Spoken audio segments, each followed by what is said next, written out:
तरुण भारत नागपूर दिनांक 6 मे 2022. अग्रलेख. तिरक्या चालीवर सर्वोच्च लगाम. महाराष्ट्रातील 15 महानगरपालिका, 220 नगरपालिका आणि 15 जिल्हा परिषदांसह सुमारे 2450 स्थानिक स्वराज्य संस्थांच्या निवडणुकीचा कार्यक्रम येत्या 2 आठवड्यात जाहीर करण्याचा आदेश राज्य निवडणूक आयोगाला देतानाच स्थानिक स्वराज्य संस्थांच्या निवडणुका घेण्याचा अधिकार स्वतःकडे घेण्याचा महाराष्ट्रातील महाविकास आघाडी सरकारचा निर्णय रद्द करून सर्वोच्च न्यायालयाने राज्य शासनाचे वाभाडे काढले आहेत. सर्वोच्च न्यायालयाचा हा निर्णय लोकशाहीची बूज राखणारा आहे. शिवाय त्यात घटनात्मक मूल्यांचं प्रतिबिंब आहे.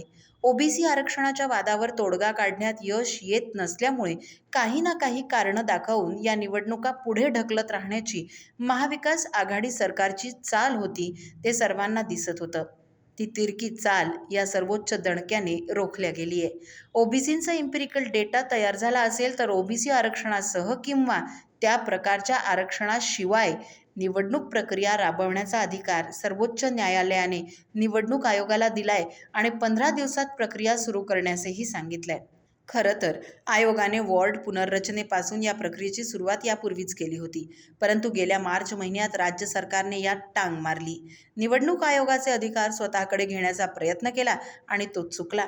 आता काहीही करून ओबीसी आरक्षणासह निवडणुका होऊ द्यायच्या आणि स्वतःची चामडी वाचवायची आणि ते शक्य न झाल्यास लोकांच्या असंतोषाचे तडाखे खायचे, असे 2च पर्याय महाविकास आघाडीच्या सरकारपुढे शिल्लक आहेत. या प्रकरणात सर्वोच्च न्यायालयाने जशी निवडणूक आयोगाची कानउघाडणी केली तसंच राज्य सरकारवरही ताशेरे ओढले आहेत. न्यायालयाने दिलेल्या आदेशाची राज्य निवडणूक आयोगातर्फे अंमलबजावणी होत नसल्याचं सांगून स्पष्ट नाराजी व्यक्त करण्यात आली. राज्य सरकारच्या संदर्भात मात्र न्यायालय अधिक कठोरपणे व्यक्त झालं. स्थानिक स्वराज्य संस्थांच्या निवडणुका लांबणीवर टाकण्यासंबंधीची राज्य सरकारची कृती ही घटनात्मक कर्तव्यातील कसूर आणि कायद्याचं राज्य चालवण्यात यंत्रणेला येत असलेलं अपयश दाखवणारी असल्याची सणसणीत चपराक सर्वोच्च न्यायालयाने हाणली. येत्या 15 दिवसात निवडणुकीची प्रक्रिया सुरू करून जुलै महिन्यात कार्यपूर्ती अहवाल सादर करण्याचे निर्देश राज्य निवडणूक आयोगाला देऊन त्यांच्याही मुसक्या सर्वोच्च न्यायालयाने बांधल्या आहेत. सर्वोच्च न्यायालयाने या मुद्द्यावर केलेला एकूणच उहापोह लक्षात घेतला तर महाविकास आघाडीच्या तिरपागड्या कारभारावर एक प्रकारे सर्वोच्च शिक्कामोर्तब झालंय असं आता म्हणता येतं.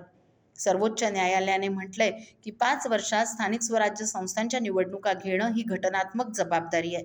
राज्यातील 2486 स्थानिक स्वराज्य संस्थांमध्ये मुदत संपूनही निवडणुका झालेल्या नाहीत आणि त्यामुळे निर्वाचित लोकप्रतिनिधी अस्तित्वात नाहीत. या प्रकाराला कायद्याचं राज्य चालवण्यात आलेलं अपयश आणि घटनात्मक कर्तव्यातील कसूर असं म्हणता येणार नाही का, असा सवालही सर्वोच्च न्यायालयाने केलाय. सर्वोच्च न्यायालयात हा विषय गेला कसा, हे या संदर्भात समजून घेण्यासारखं आहे. काही व्यक्ती आणि SEBC फोरम नावाची संघटना यांनी सर्वोच्च न्यायालयाचं दार ठोठावलं.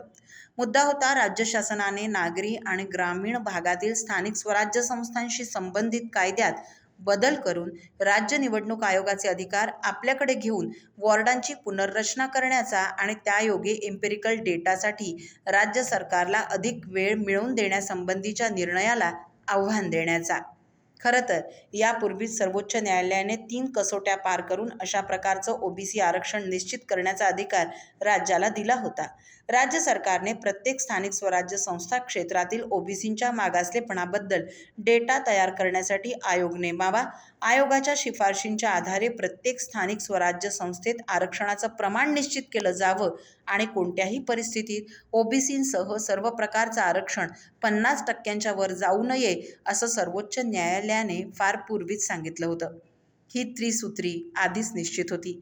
अगदी अलीकडेच सांगायचं झालं तर गेल्या वर्षी डिसेंबरमध्ये आणि वर्ष 2022च्या जानेवारीत ओबीसींच्या जागा सर्वसाधारण संवर्गात टाकून निवडणुका घेण्याची सूचना राज्य निवडणूक आयोगाला करण्यात आली होती.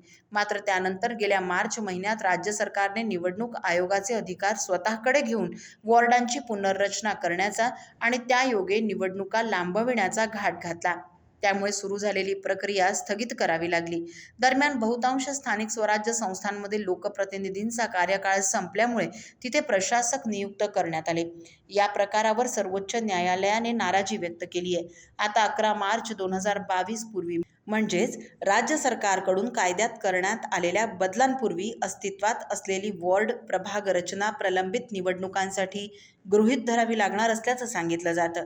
मात्र सरकार आता या संदर्भात नव्याने खटपटी करताना दिसू लागलंय. माजी मुख्य सचिव जयंतकुमार पाठिया यांच्या अध्यक्षतेखाली आयोग डेटा तयार करण्यासाठी नेमला गेला होता. त्या आयोगाचा डेटा वापरून ओबीसींचं आरक्षण वाचवणं राज्य सरकारला आता कुठे महत्त्वाचं वाटू लागलंय आणि त्यामुळे सर्वोच्च न्यायालयात पुनर्विचार याचिकेचा विचार देखील राज्य सरकारच्या पातळीवर सुरू झाल्याचं सांगितलं जातं. परंतु आयोगाचा डेटा आला तरी आरक्षणाचं प्रमाण सर्वत्र निश्चित करणं आणि 50% मर्यादा पाळली जाणं हाही 3 कसोट्यांचा भाग आहे. आयोग नेमणं ही फक्त पहिली कसोटी आहे. उरलेल्या 2 कसोट्या पार करता आल्या तरच आगामी निवडणुकांमध्ये ओबीसींचं आरक्षण वाचू शकतं असं तज्ज्ञ म्हणतात. ते योग्यच म्हटलं पाहिजे. निवडणुका लांबणीवर पडत असतील तर वॉर्डांची, प्रभागांची किंवा मतदारसंघांची पुनर्रचना आणि निवडणूक प्रक्रिया या 2 गोष्टींचा संबंध जोडण्याची गरज नाही असं सर्वोच्च न्यायालय म्हणतं, तेव्हा त्याचा मतितार्थ सरकारला समजून घेता आला पाहिजे. प्रक्रियेच्या संदर्भात भारतीय संविधानातील तरतुदी स्वयंस्पष्ट आहेत. कोणताही मतदारसंघ 6 महिन्यांपेक्षा अधिक काळ लोकप्रतिनिधींविना राहता कामा नये असं राज्यघटना म्हणते. प्रशासकाचा कालावधी देखील त्यापेक्षा जास्त असू शकत नाही. त्यामुळे आता निवडणुका घेण्यावाचून पर्याय उरलेला नाही. त्यातल्या त्यात प्रक्रियेच्या नावाखाली 3-1 महिने वेळ लागू शकतो आणि तेवढा काळ सरकारला मिळू शकतो, कारण बहुतांश ठिकाणी वॉर्डांच्या पुनर्रचनेच्या थांबलेल्या कामापासून सुरुवात करावी लागेल. त्यानंतर आक्षेप मागवणं, ओबीसींचा डेटा म्हणजे असलाच तर तो वापरून आरक्षण टिकवण्याचा प्रयत्न करणं, त्यावरील आक्षेपादी चर्चा आणि त्यानंतर निवडणुका, एवढा मोठा सव्यापसव्य या कामासाठी करावा लागणार आहे. राज्य सरकारने या प्रकरणात राजकीय कारणांखातर गुंतागुंत निर्माण केली आहे. त्यामुळेच मुंबई, पुणे, नागपूर, ठाणे, उल्हासनगर, नाशिक, अकोला, पिंपरी चिंचवड, सोलापूर, कल्याण, डोंबिवली, नवी मुंबई, वसई, विरार, कोल्हापूर या महापालिकांची प्रभाग रचना पूर्ण होऊ शकलेली नाही. औरंगाबाद महापालिकेच्या प्रभाग रचनेचं काम तर सुरूच झालेलं नाही. याशिवाय नांदेड, परभणी यासारख्या काही महापालिकांची मुदत येत्या 1-2 महिन्यात संपणार आहे. ओबीसी आरक्षणाचा विषय सगळीकडे आहे. त्यात महापालिका, नगरपालिका आहेतच, तशा जिल्हा परिषदा आणि पंचायत समित्या देखील आहेत. ओबीसी आरक्षण निश्चित करून त्यांच्यासह या निवडणुका घेणं हे खरोखर आव्हानात्मक काम आहे. ते अर्थातच राज्य निवडणूक आयोगाला राज्य सरकारच्या सहकार्याने करावं लागणार आहे.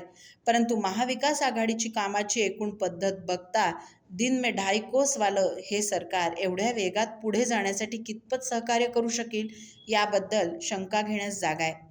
मात्र त्याला फारसे पर्यायही उरलेले नाहीत. त्यामुळे राज्य निवडणूक आयोगाला आता काहीसं आक्रमक होऊन हे घोडं पुढे दामटावं लागेल. हे सरकार तसंही कशात रमलंय हे कळत नाही. सर्वोच्च न्यायालयाच्या दणक्याने ते वरमलं असेल हे मात्र नक्कीच सांगता येतं. दैनिक तरुण भारतचा हा अग्रलेख आपण तरुणभारत.net या संकेतस्थळावरही ऐकू शकता. असेच परखड विचारांचे आणि अभ्यासपूर्ण लेख ऐका फक्त डिजिटल तरुण भारतसोबत. त्यासाठी आमच्या YouTube चॅनलला लगेच सबस्क्राईब करा, लाईक करा, शेअरही नक्की करा. धन्यवाद.